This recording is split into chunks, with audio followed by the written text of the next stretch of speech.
Hello and welcome to the Buckets and Tea NBA show. I'm your host, Cathryn Naiker. Thanks so much for tuning into this week's episode.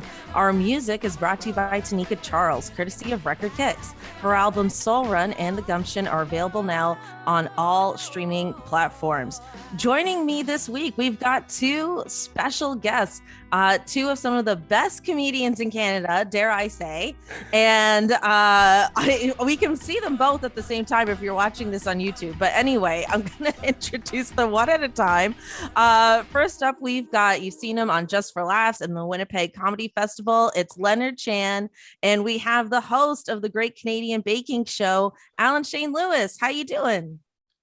Doing okay. Thank you for having us. Yeah, this is fantastic. One day I'll get better at intros, honestly. Oh, that was fantastic. Yeah. I just want to point out before we start that I don't know anything about basketball.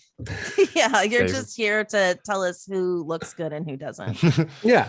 Leonard's a huge cricket fan, you know. Oh, huge. I'm Asian, so like anything where we stop for tea is great.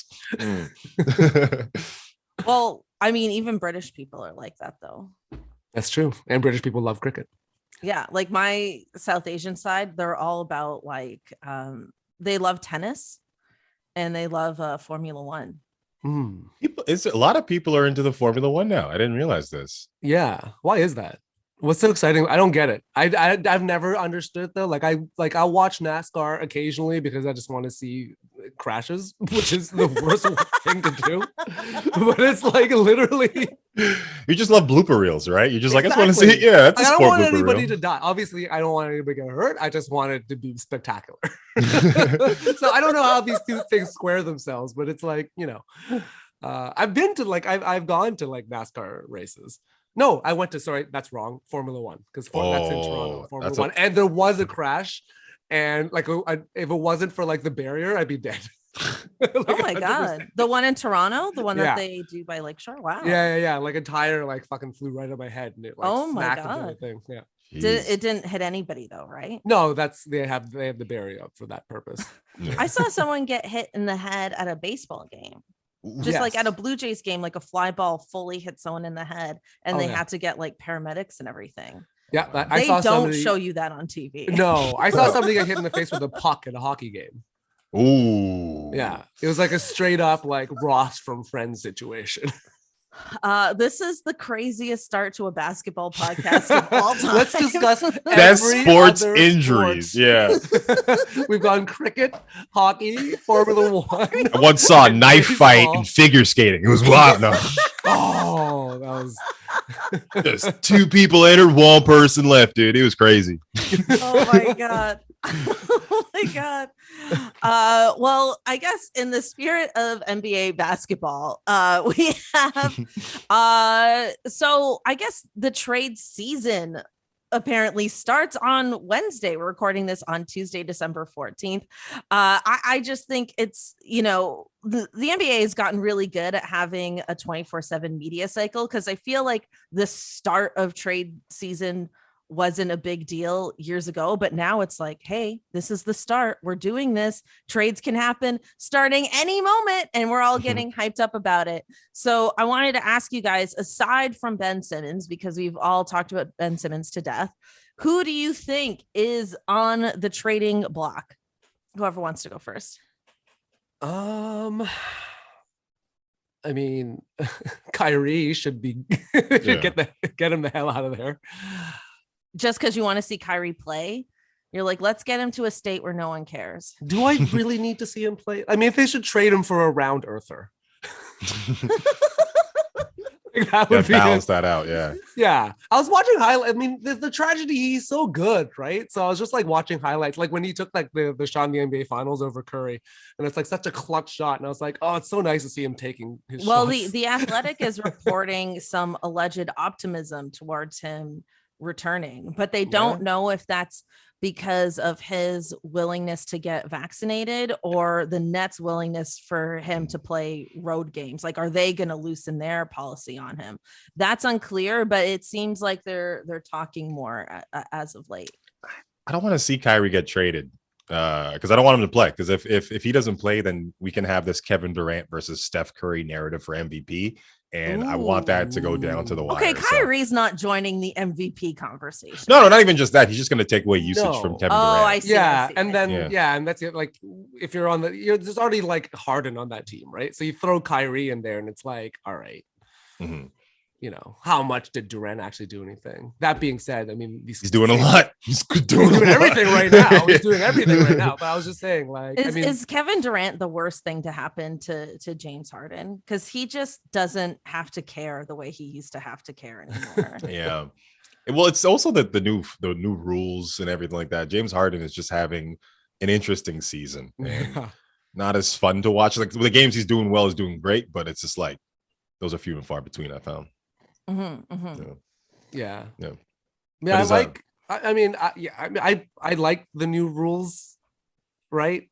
I mean, they're better because I don't want to see like James Harden plays like basketball like he's trying to like win an insurance fraud case. It's like I don't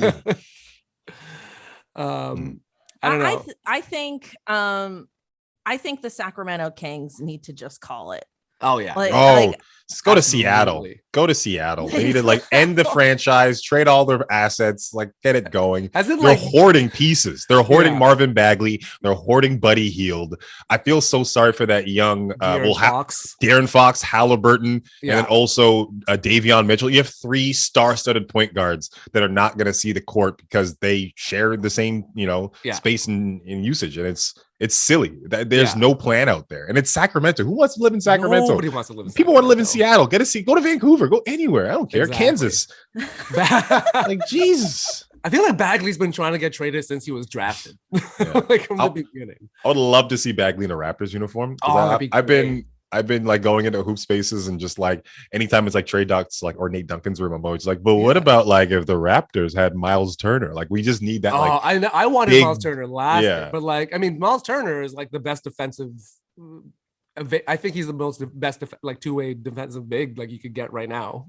On the market. I mean, Bagley's pretty good too. I mean, Bagley's 22, and I think Turner's 22. Yeah, he's only 22, and I think Turner's 25. I think. Either way, they're both like super young. Like Miles Turner's getting like 3 blocks a game. That'd be very useful. And his like offense is underrated. I think he's like hasn't even scratched the surface of his offensive game. Yeah. I mean, I think a lot of teams would be interested in these guys for sure. And I also just like, like you said, like they just need to move this franchise. I truly believe that this franchise just doesn't know what they're doing. Like I was all for the Luke Walton firing, but firing a coach in November just doesn't make sense to me because that means you were already thinking about firing them, but you just didn't do it. And then you let a whole training camp go by, a whole preseason go by. And it's like, why wouldn't you give that to another coach? Like what? Like it just feels like such a waste. It's like you've already decided to throw away your season, and I think like Alvin Gentry is a good coach, but it's like there's so much toxicity in the air. Like I don't think Kyrie could smudge enough sage. Yeah, you know what I mean. Doesn't exist. The amount of sage needed doesn't exist. Yeah, exactly. Like I just don't know what else could be done. Like even like that Raptors game last night. Like it was just that team was just so out of sync. Like I know as biased Raptors fans, we just want to be like, yeah, we won, such a good win, blah, blah, blah, blah, blah, which it was. But it's like when you look at it from their side, it's like this team, they're bad at defense because they don't care enough to be better at defense. And it's like that's when it's like, okay, you got to start making some trades here. Yeah. Look at their free agency made no sense. Like bringing in Tristan Thompson and like also getting Rashawn Holmes. Like you have these guys who are very vertical up and down players to play there. And then also you have Bagley too as well. They just overpack certain positions and miss everything else. Because like honestly, beginning of the season, they looked like they had a little bit of promise. They were giving teams that extra work.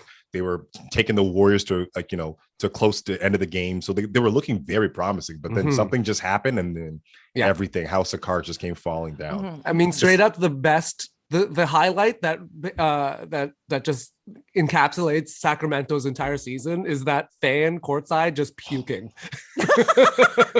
I love how he got fired the next day. That was so his last day of work. Someone just puked onto the court. Oh, horrible! It was so funny. Just sitting there like, it's the most Shakespearean puke.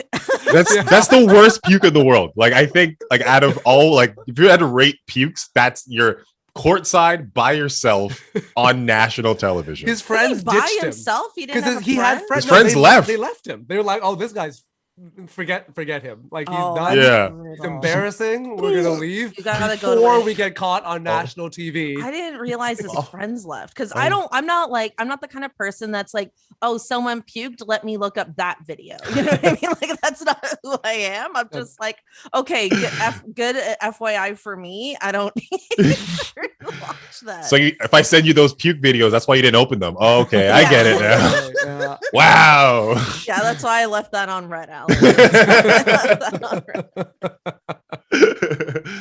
It was a lonely existence, and he just tried to like stop it, and you could see like it was not happening. Yeah, I've decided Luke Walton is the most like Andy from The Office human being ever. If that translates, maybe no one who's watched The Office, that's fine. He's very Cornelish. Yes.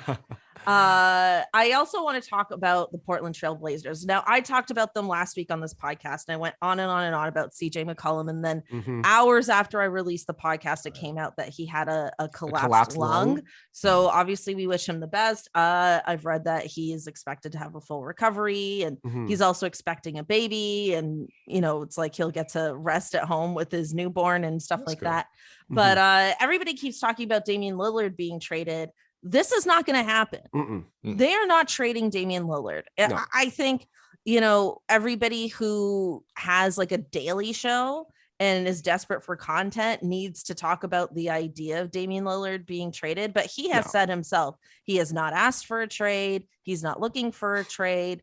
They're not trading him. No. Now, I think the real argument is he loyal to a fault? Like, we all know he's loyal, but is he like Khloe Kardashian still with Tristan Thompson loyal? Like, you know what I mean? Like year 16 expecting a new outcome, just like, no, this time though, like we'll make the playoffs. He's just like, no, this time he won't cheat. Like, is it just like like Damian Lillard is just all long shots.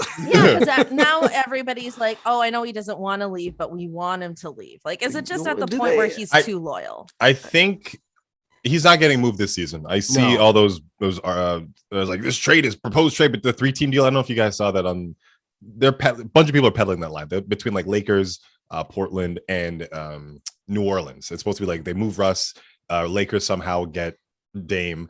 It's silly. I don't think that's going to happen. He said it so many times. He's put his foot down. He's not going to initiate anything. I will say, I don't know if it comes down to in the offseason later down the line if he were to be moved, but it's like from the Portland's position, and it's not Dame, because I don't think he's ever going to ask for a trade and receive one mid-season. It's going to do something as far as contracts and thing down the line. But I don't see him ending his career in a Blazers jersey. Yeah. Personally. Yeah. But they're going to trade everybody around him before they're going to trade him, I think. I think they might keep CJ before that. Really? Yeah. I'm not sure. I mean, maybe. Down, but this is once again, they're not going to quit on this CJ Dame project, which I still don't understand. I don't think it's ever going to work, really. Well, it hasn't worked. Yeah. So they're going to keep doing this for a couple more years, and then 2-3 years from now, you'll see Dame somewhere else. I mean, in hindsight, they should have traded CJ like 2 years ago, right? Not because he's a bad player, but because this was clearly not going to get them to a championship, and they should have been bold enough to recognize that before now. They should have traded him when he had 2 full lungs. Oh god.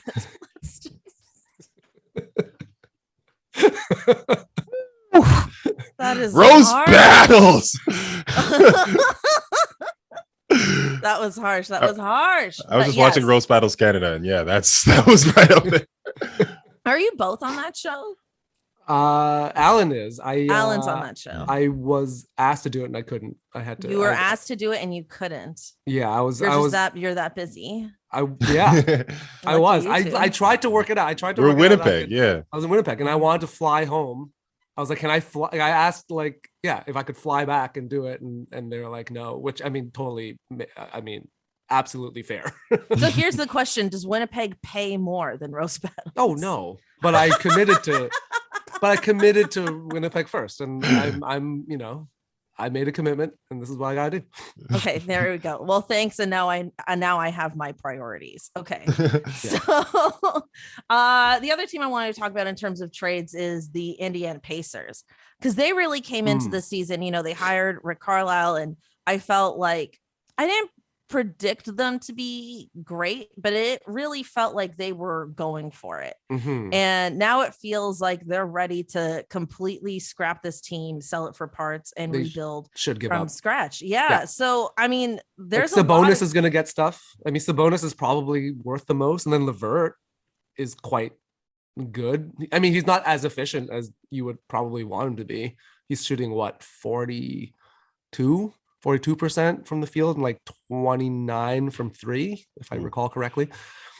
But like 15, 3 and 3, if you want like a semi-efficient scorer in their backcourt, like he's pretty good. And his kidneys are good now. We're just going to talk about all the major organs of all these players. What's LeBron's gallbladder like? What's that? Yeah, it's bald. It's bald? I can tell. Drafted for sure. The thing I love about Caris LeVert is that like his life was saved by James Harden's bitchiness. Yes, it was. Just with the whole deal, and then all of a sudden they had to and then he had the physical. And, and Indiana is one of the few teams that actually does like back MRIs. Oh wow! So he was like so lucky. This is what I think should happen. I think OKC needs to decide it's time to win games.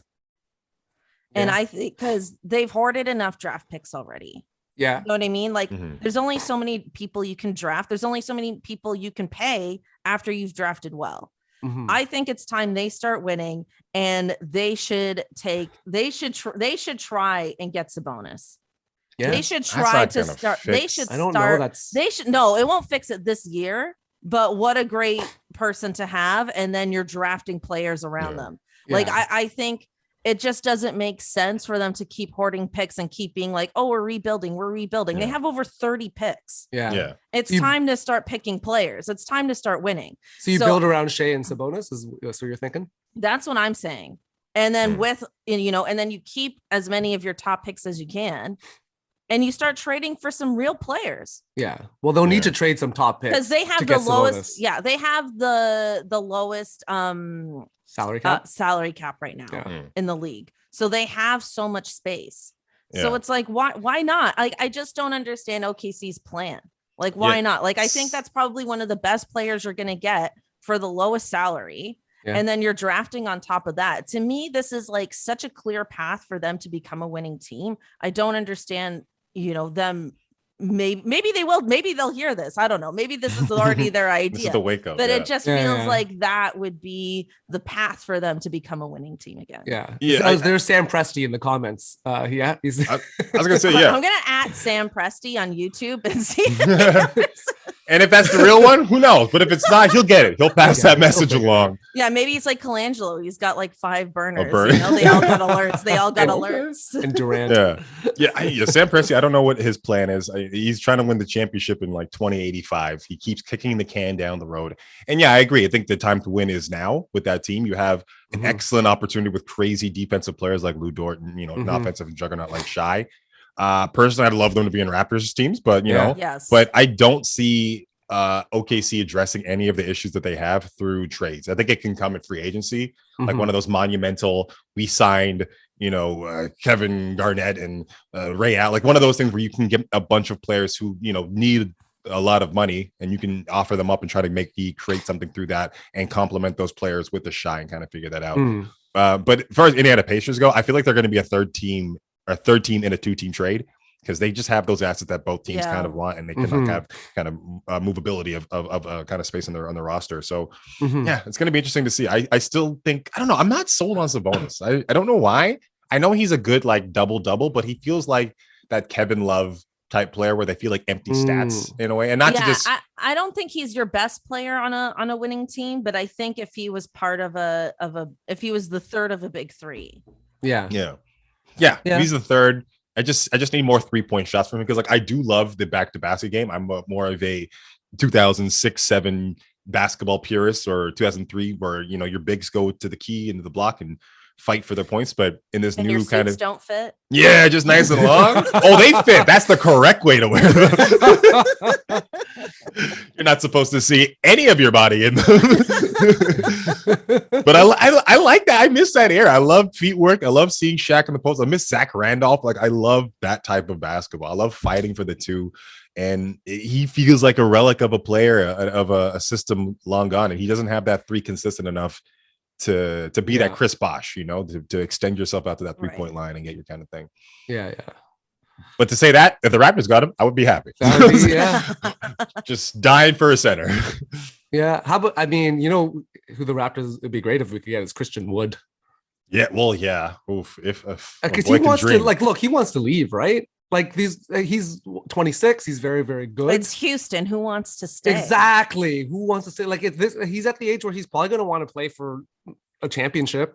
It ain't going to happen in Houston. And if Houston doesn't trade him now, he's just going to leave in free agency. So, like, why don't they do something? Yeah, the funny thing about Christian Wood is that he did sign with the Rockets when James Harden was still there. Well, it didn't turn out that way. And then it did not turn out that way at all. Like, I think the following week or something, or within that week, they traded Westbrook. Like, it was wild how fast that turnaround was. But anyway, yeah, I mean, look, the Raptors just need a center. I mean, I was talking about it last week. Like, we shouldn't miss Khem Birch as much as we miss Khem Birch. Like we miss Khem Birch the way other teams would like miss Durant. You know what I mean? Like, we really miss that guy. He grabbed rebounds. No. Yeah. I mean, it's wild. But anyways, another player I want to talk about is Zion. I mean, it came out this week that he has had some pretty significant injury setbacks. His return date has been labeled uncertain. At the start of training camp this year, that's when they first announced that he had surgery on his left foot. So it was very hush hush for whatever reason, which I think is very sketchy in my opinion. And then they originally said that he would be back for the regular season. And then they said, okay, he'll be back in a few weeks. And now they're letting us know that, look, his foot is not healing at the rate that we thought it would. And we don't know when he'll be back. And it looks like the Pelicans might have lost their season at this point. It's also rumored that Zion has gained more weight. He's rumored to be somewhere between 300 and 330 pounds right now. It's probably not good for that foot. It's not good for that foot. That's the problem, right? Because he's listed at 284, but he's rumored to be higher than that at this point. So I mean, I don't know, like how do we feel about Zion? Like at this point, I'm worried that he might be the next Greg Oden at this point. Like it's getting kind of scary. Yeah. But it's like Oden, like, you know, his legs were not correct. Right? Like it was. No. I mean, I don't mean like that, but I just mean like, look, I know like, this like could be a bust. Situation where he is the next Joel Embiid, or he could be the next Greg Oden. Like, he is at that crossroads right now. Yeah. And I think, it's kind of brutal, right? Because you gotta, like, he needs to work off that weight, because then otherwise the foot's gonna get worse. But then he can't work it off because his foot's bad. So like he's in this like weird vicious cycle, and maybe it's diet, I don't know. I just see a lot of people body shaming him. I don't want to body shame, which is super rough, because it's like, you know, if you think about it, like if Zion was a woman, like these commentators would not be saying any of what they're saying. They would be behind her back though. 100%, but they wouldn't say it on air because they want to remain employed. But yeah, it is he could be a bust. You're right. He's absolutely at the I mean, I look like my theory, like if I put on my little like Cathryn conspiracy theory hat here, like I think maybe trying to get out. No. No, I mean he's trying to like leave, not like I was like, what? No, don't leave. No, he's trying to leave. That's what I'm trying to say. He's trying to leave. No. My theory is that maybe he's depressed. Yeah, maybe because everybody's calling him fat. Yeah, I mean, I don't know, but it's like this guy needs to, I don't know. I think from day one when he got drafted by the Pelicans, I was like, that's not going to be good for him. I don't think they have a good management, a support system to kind of care for young athletes to come into this league and kind of show them rope. They never have a player on the bench that has a veteran kind of mindset that can kind of guide him through what he's going through. It's just a very new franchise and a lot of guesses. And they've changed the name of the stadium like 5 different times, and they've changed mascots. Like there's so much inconsistency within that franchise that they can't really keep up with them. So for him to be drafted on that team, I was like, first off, his play style's not going to work out, and that's not going to be good for him too. And are you a biased Knicks fan? He should. Well, if he went to the Knicks, I don't think we'd be having the same problems. I definitely think there'd be probably a lot more care. They would invest into his offseason planning. They would make sure they're watching everything that he's kind of doing. I think there'd be a bunch of tools to his availability to kind of navigate these kind of waters properly, because the player can be injured and it can become Greg Oden, or they can become like a fiend, like what's his name, Steph Curry. You could be just like that. You can be in a place where they're going to make sure that we do the absolute most best things that we can possibly do for you. And if that's Klay Thompson sit out for 2 whole seasons and make sure that you come back 100%, and we have you, Steph Curry, sit as much time as possible. I think just, with Golden State, at least that franchise knew what they've been there for a long time. There's I forgot the name of the GM, but the owners, but there's a little bit of consistency that goes along with that. But I just think it's not going to work out well over there. And I think the whole thing where they're trying to placate not placate, but make all these different trades and make sure his family's good. It's like, I don't think they know what they're doing. They're just throwing everything, and there's no real kind of plan. I think he actually wants to leave. And I think that's kind of his silent protest. I agree. Yeah. I think, the Pelicans, the thing that frustrates me the most about the Pelicans, and I'm sure a lot of people feel this way, is just they've been given so many chances. We talk about the Kings, but it's like the Pelicans have had Chris Paul, and then they had Anthony Davis, and now they have Zion, and it's and Brandon Ingram. It's just how many great players are you going to get and mess it up, you know? And fire Stan Van Gundy after 1 season. It's or maybe give it some more. I think that was a whole thing to appease Zion too as well, because I think within that system he wasn't getting the same amount of buckets. Although I love SVG as a commentator. He's he is great as a commentator. So I'm enjoying that. I take him over Jeff Van Gundy as a commentator. I like Jeff Van Gundy too. I'm one of the few people who like Jeff Van Gundy. Look, Jeff Van Gundy and Mark Jackson. Together. Do they even like basketball? With all due respect. It's just do they even like the game? It's everything they say, it's you hate basketball. This new school thing where they're fighting for fouls. And it gets a little old man yells at clouds for sure, 100%. But I do like the dynamic of them just I don't care. I don't care what's going on. They're like the old men from the Muppets, but without any jokes. Without any jokes. That is the best assessment.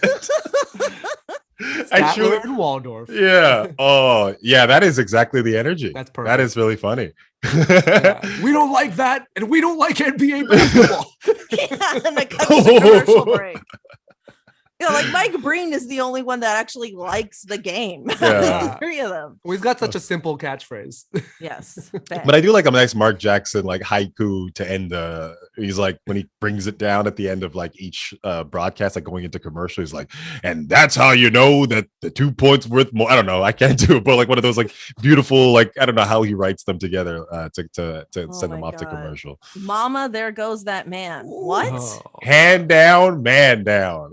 It's the worst catchphrases. No, they're the worst. They're so bad. I think it's they're so bad that we like them now. Yeah. Because we're so used to hearing them, but they're actually terrible. Kyrie asked me, "Excuse me, can I have this dance?" Just so good. Maybe I'm just it's been bombarded with it so much that I'm just these are hilarious. But slowly panicking inside.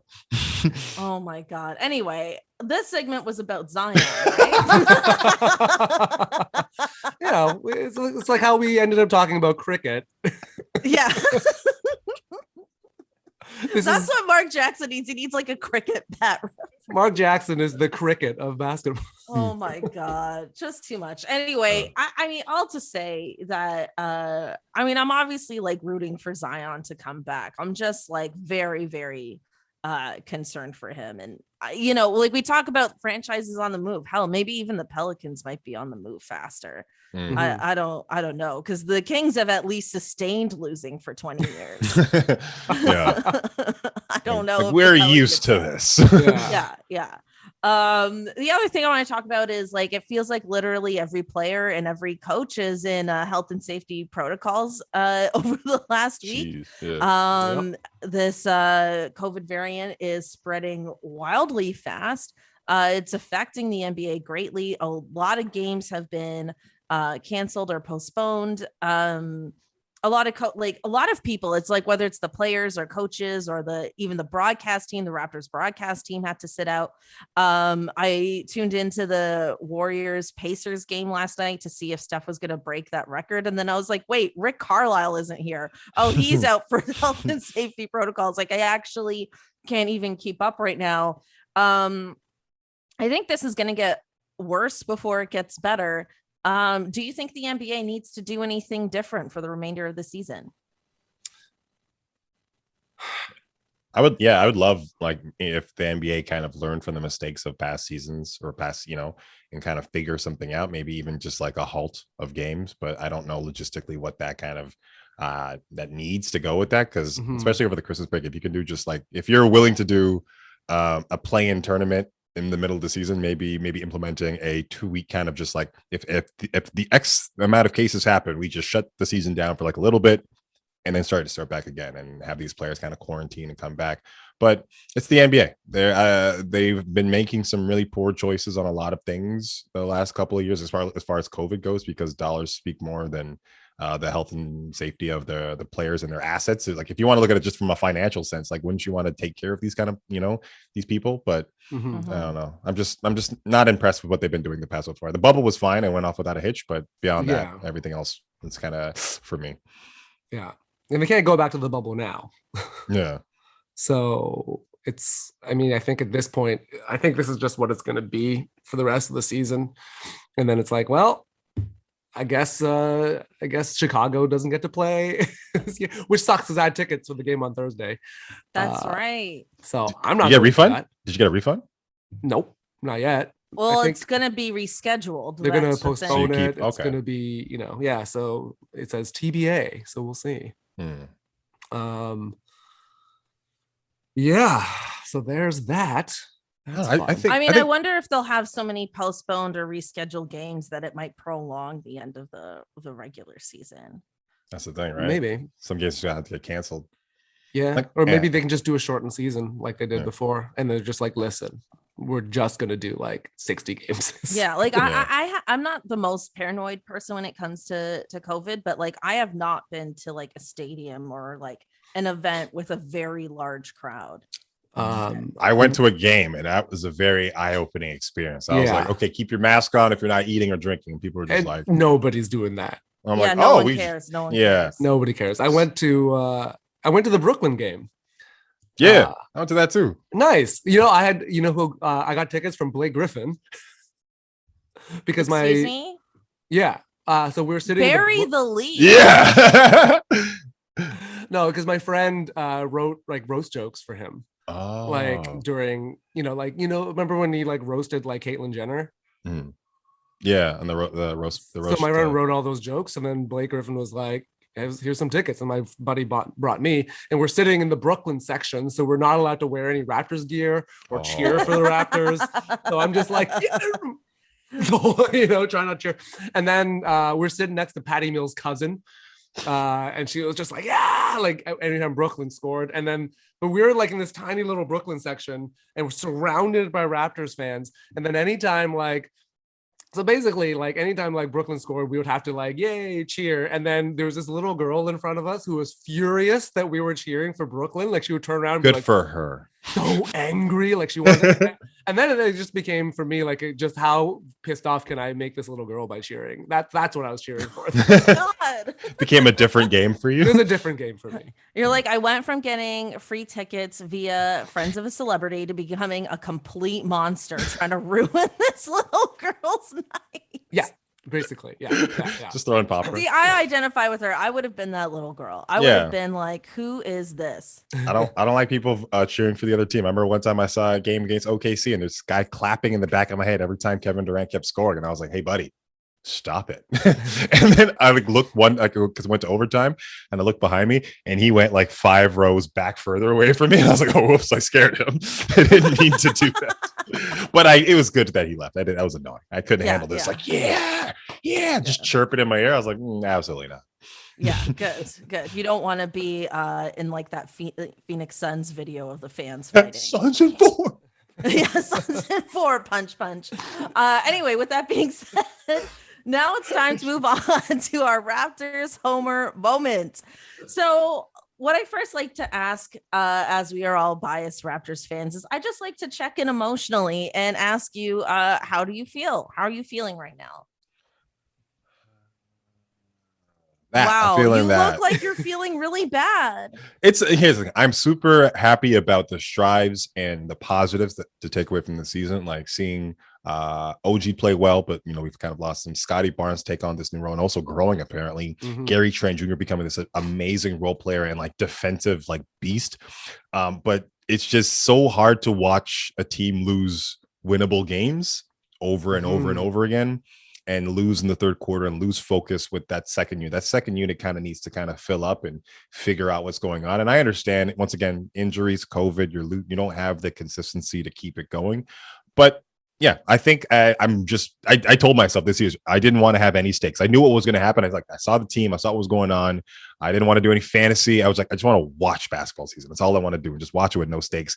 And it's so hard sometimes to just watch these games with no stakes. Like, I have this inner part of me that's just like, I just want them to win so badly. And it's hurt. It hurts when more than half the time, they kind of underachieve. It's not even like the team is just better than us. It's just, we just underachieve. We're just not playing to our potential. But Freddie's playing. Yeah. If he's not an all-star, I'm a riot. Like, I don't even care. I'm flipping over a TTC bus or something. Like, they keep jumping out to like 15, 20 point leads and then blowing them. And then it's just been very frustrating to watch. But it is like Alan said, it's great to watch Scotty Barnes being what he is, because once the rest of the team figures it out, I mean, it's going to be like he's rookie of the year, right?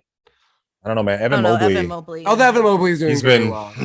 Part of me, like, I don't want to be objective. I'm like, damn, that guy is really special too, as well. Yeah, he is. And you know what? Like, Cleveland as a whole team is doing so much better than people thought. And I think between his individual performance and the team performance, I think Evan Mobley's got it right now. I'm sure Scotty will get some votes, but I think right now it's Evan Mobley. But I mean, look, like, for me, I think it took me a while to accept the rebuilding process, because it's been so long as Raptors fans since we've had to sit through one. And also a part of me feels like, I've sat through so many rebuilding processes that I just deserve to root for a winning team for a very long time. Yeah.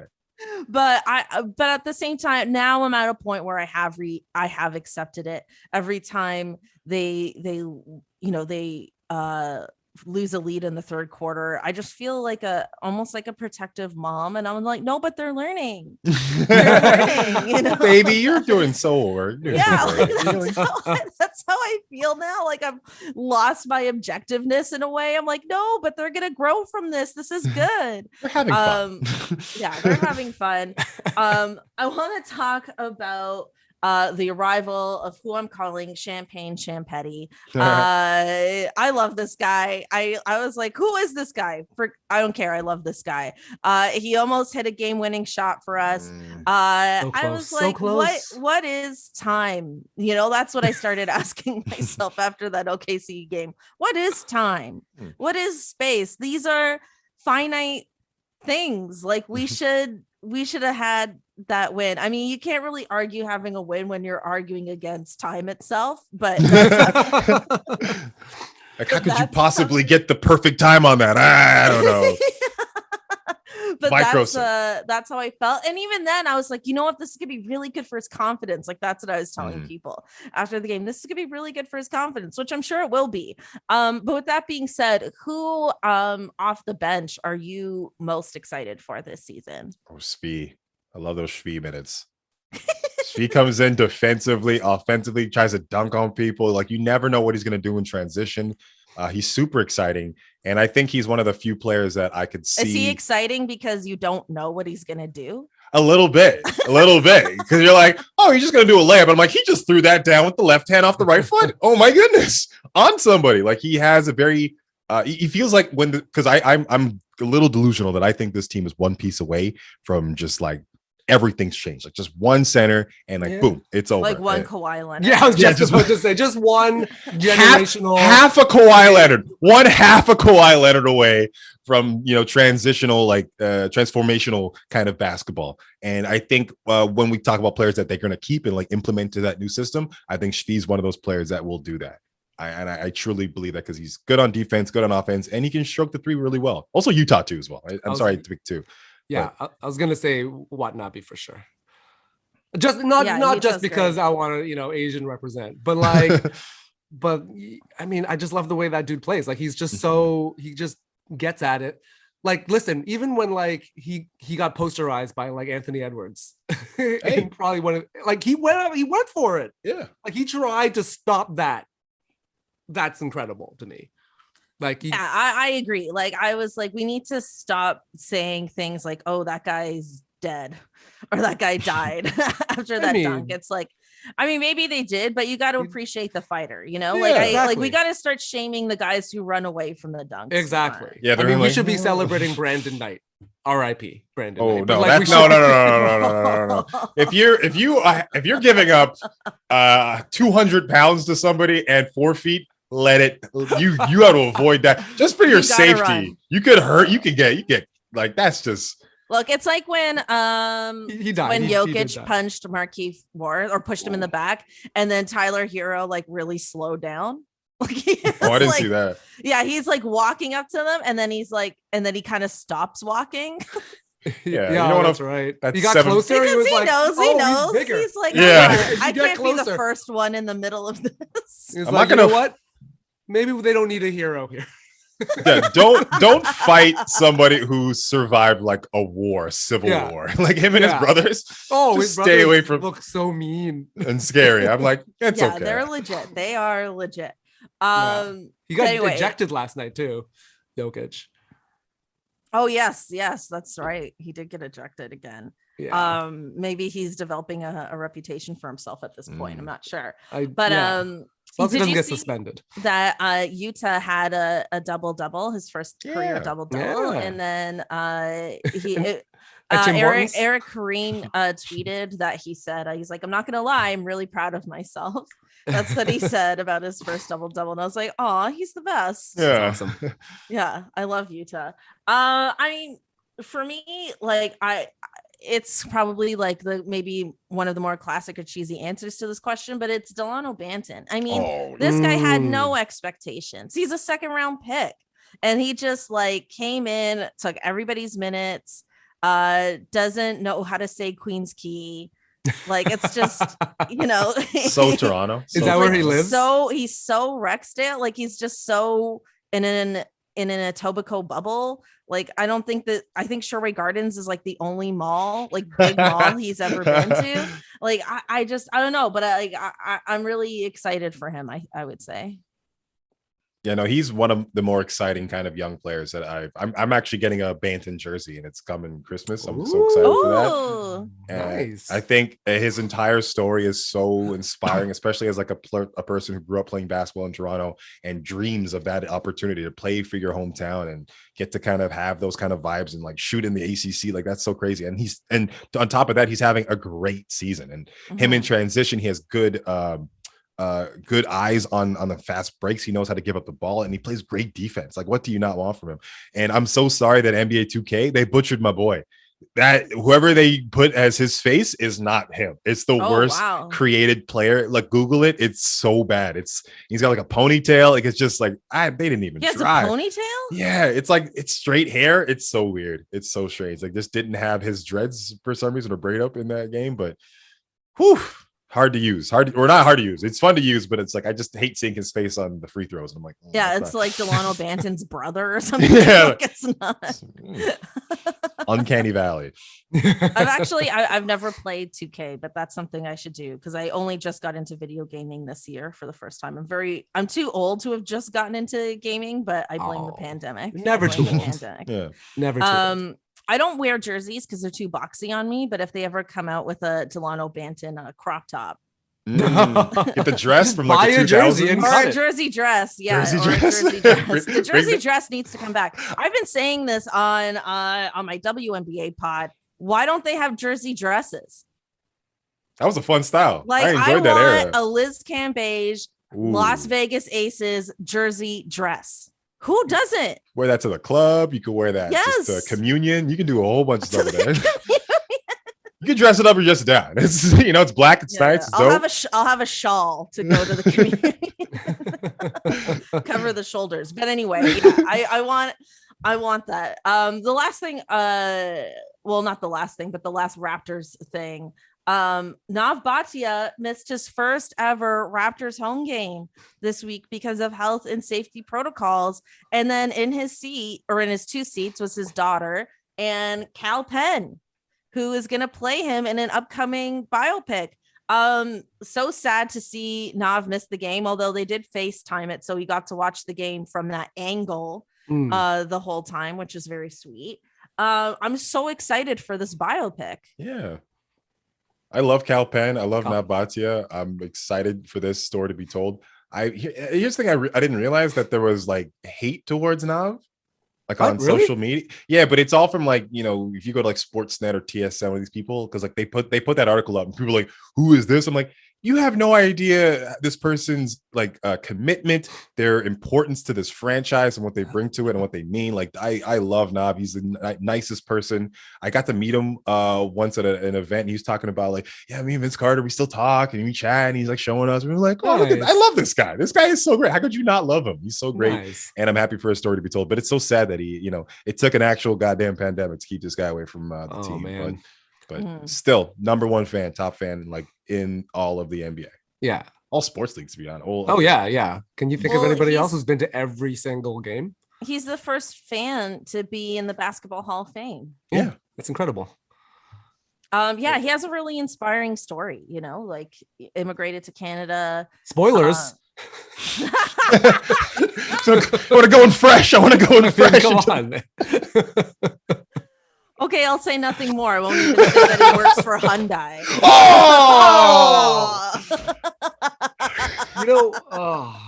God damn it. You know what though? Hyundai. Oh God, we're so sorry. I own a Hyundai. The engine died. Because of Nav? Hyundai fixed it for free. Hyundai fixed it. So you know what? Super fan. I'm a super fan. Did you go to Nav's? Did you go to his dealership? Which is his dealership?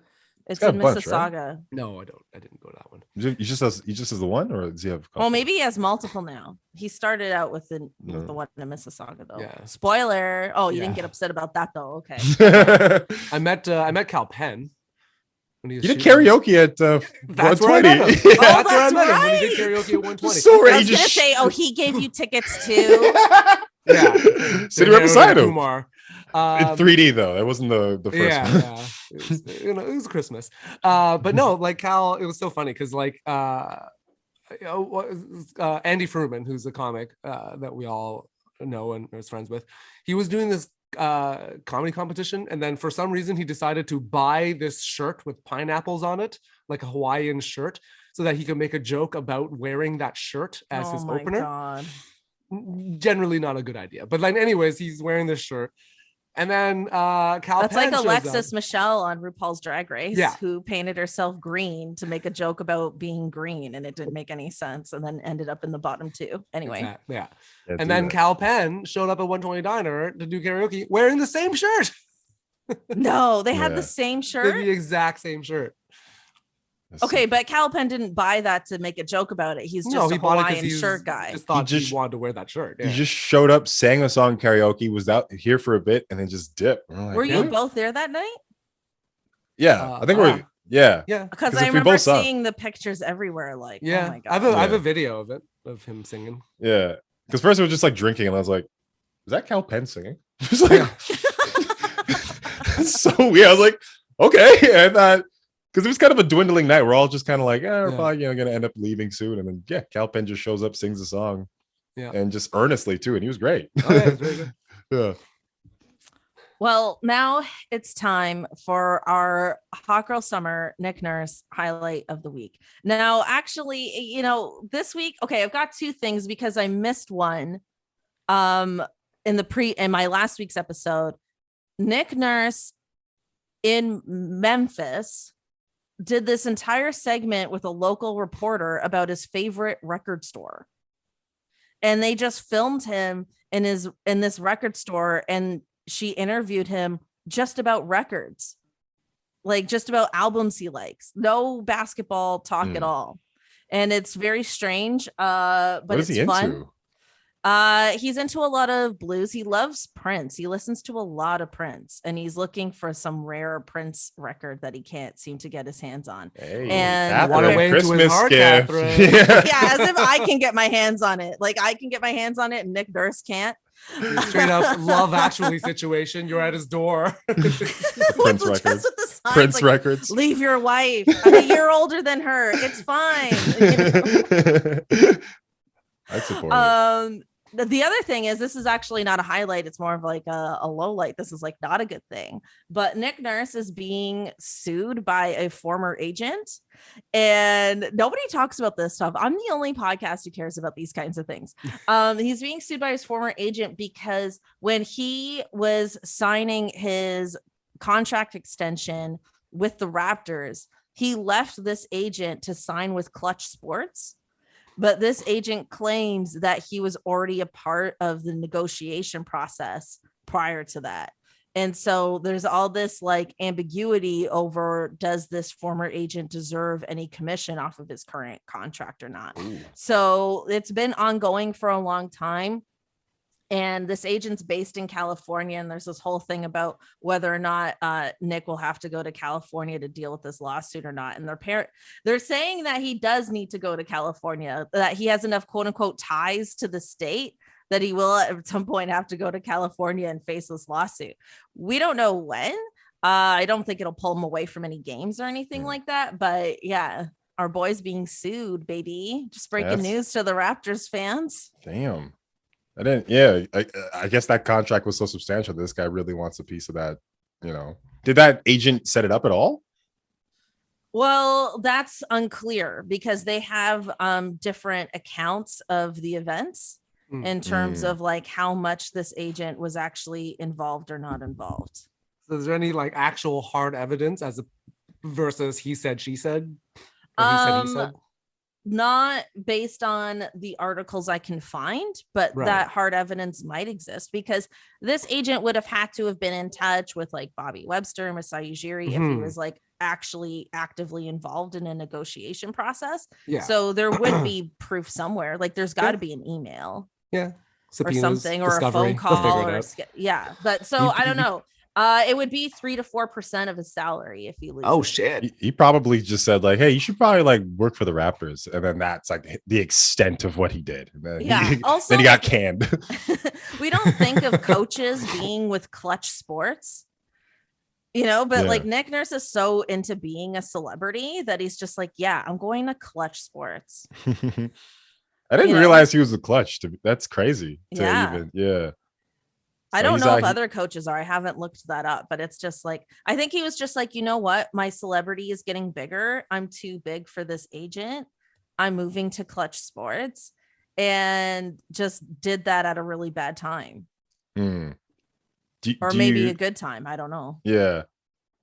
Yeah. Then they just like, you know what? Well, guess what? I want a piece of that right there. Yeah. Cause I guess this guy was with them forever, probably helped Nick Nurse get as big as he is. And then Nick Nurse was like, peace. And now he's bitter. He's a bitter Betty. Hey, if you got to move on to greener pastures with a new agent, I'm sorry. That's the name of the game. Yeah. Like us as entertainers, we get it. We're like, yeah, we have to move on to bigger agents as we get bigger. We just do. Yeah. If CAA called, you go like, well, I'm sorry. I guess I got to go now.